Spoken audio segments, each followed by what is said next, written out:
கந்துவட்டி கும்பல் மிரட்டலுக்கு பயந்து கணவனுடன் உயிருக்கு பாதுகாப்பு கேட்டு மாவட்ட காவல் கண்காணிப்பாளர் அலுவலகத்தில் பெண் தர்ணா போராட்டத்தில் ஈடுபட்டதால் பரபரப்பானது.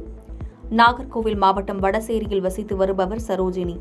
இவர் 2 ஆண்டுகளுக்கு முன்பு கோட்டார் வைத்தியநாதபுரத்தை சேர்ந்த மணிகண்டன் என்பவரிடம் உடல்நலம் சரியில்லாத தன் கணவருக்கு மருத்துவ சிகிச்சைக்காக 2 கட்டமாக 3 லட்சம் ரூபாய் வாங்கியதாக கூறப்படுகிறது.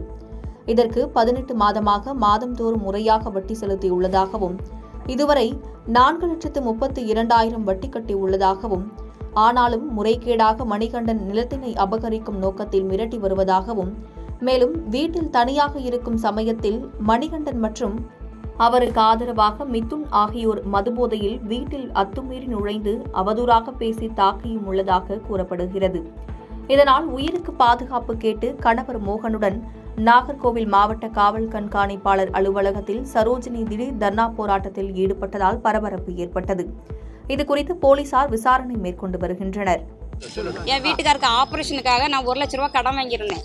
கடன் வாங்கின பிறகு அதுக்கு பிறகு நான் வட்டி கொடுத்துக்கிட்டே இருந்தேன், கரெக்டா கொடுத்துட்டு இருந்தேன். அது மணிகண்டைங்கிறவங்கள்ட்ட, மணிகண்டன் வட்டவளை, கோட்டார் வட்டவளையில அவங்கள்ட்ட வாங்கியிருந்தேன். அதுக்கப்புறம் ஒரு கட்டத்துக்கு பிறகு கொஞ்சம் பைசா தேவை கூட கொஞ்சம் வாங்கியிருந்தேன். வாங்கி நான் வட்டி கரெக்டாக தான் கொடுத்துட்டு இருந்தேன். கரெக்டாக வட்டி வாங்கிக்கிட்டே தான் இருந்தாங்க.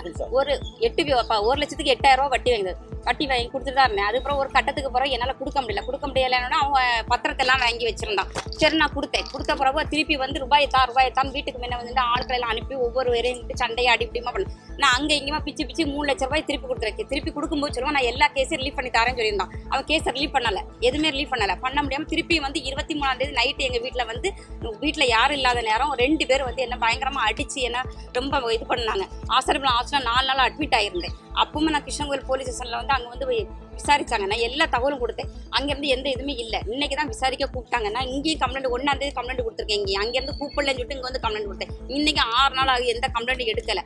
அங்கேயும் பின்ன போய் கேட்டதில் அவனு பக்கம் தான் சாதகமாக பேசுறதா, எங்களுக்கு எந்த இதுவும் இல்லை. ஆடியோ நான் கொடுத்தேன், ஆடியோ அவங்க கேட்கவே இல்லை. மேட்சுக்கு மேலே ஃபோனை வச்சுட்டு கேட்கேன்னு சொல்லி கேட்டாங்க. அவங்க ஃபோன் எடுத்து கேட்கவே இல்லை. அப்போ மேட்சுக்கு மேலே ஃபோன் எடுமான்னு சொல்லி என்னை விரட்ட தான் செய்யாங்க. தவிர எந்த விதமான இதுவும் அவங்க எடுக்கலை, ஆக்ஷன் எடுக்கல. என்னால் எதுவும் பண்ண முடியல. எனக்கு உயிருக்கு உத்தரவாதம் இல்லை. போடி காவல் நிலையம் முன்பு பெண் கையில் வைத்திருந்த செல்போன் மற்றும் பணத்தை பறித்து சென்ற மர்ம நபர்களின் சிசிடிவி காட்சிகள் வெளியாகி பரபரப்பை ஏற்படுத்தியுள்ளது. தேனி மாவட்டம் போடி அருகே உள்ள நாகலாபுரம் கண்மணி என்ற பெண் உடல்நிலை சரியில்லாத தனது பாட்டியை பார்க்க வந்துள்ளார். அப்போது போடி காவல் நிலையம் முன்பு நடந்து சென்றபோது இருசக்கர வாகனத்தில் வந்த 3 மர்ம நபர்கள் பெண்ணின் கையில் வைத்திருந்த செல்போன் மற்றும் பணத்தை பறித்துக் கொண்டு மின்னல் வேகத்தில் சென்றுவிட்டனர். இதுகுறித்து போடி காவல் நிலையத்தில் புகார் தெரிவிக்கப்பட்டுள்ள நிலையில் சிசிடிவி காட்சிகள் வெளியாகி பரபரப்பை ஏற்படுத்தியுள்ளது.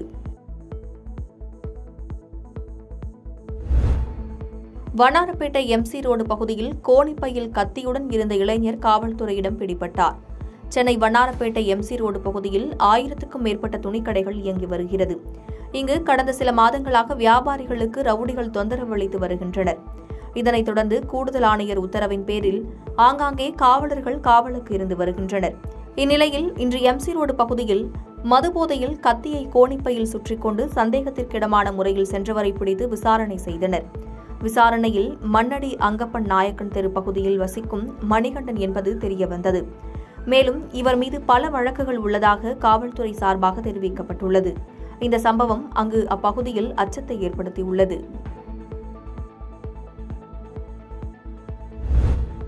சரமாரியாக வெட்டி கொலை செய்யப்பட்ட சம்பவம் பரபரப்பை ஏற்படுத்தியுள்ளது.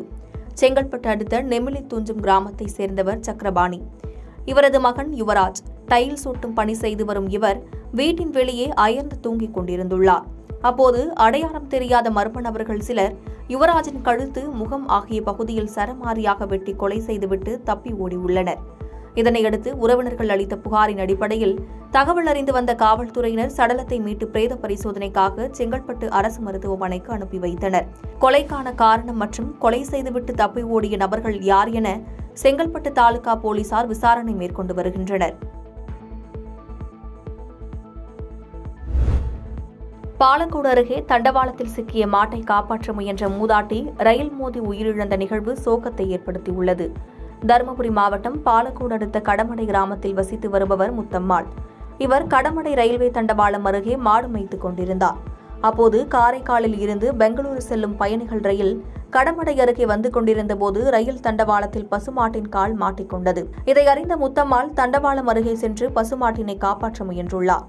அதற்குள் ரயில் மோதியதில் முத்தம்மாள் மற்றும் பசுமாடு இருவரும் சம்பவ இடத்திலேயே உயிரிழந்தனர். தகவல் அறிந்த தருமபுரி ரயில்வே போலீசார் முத்தம்மாளின் உடலை மீட்டு பிரேத பரிசோதனைக்காக தருமபுரி அரசு மருத்துவக் கல்லூரி மருத்துவமனைக்கு அனுப்பி வைத்தனர். மேலும் பசுமாடு இறந்தது குறித்து பாலக்கோடு வனத்துறைக்கு தகவல் தெரிவித்தனர். இச்சம்பவம் குறித்து தருமபுரி ரயில்வே போலீசார் வழக்கு பதிவு செய்து விசாரித்து வருகின்றனர். இச்சம்பவம் அப்பகுதியில் பெரும் சோகத்தை ஏற்படுத்தியுள்ளது.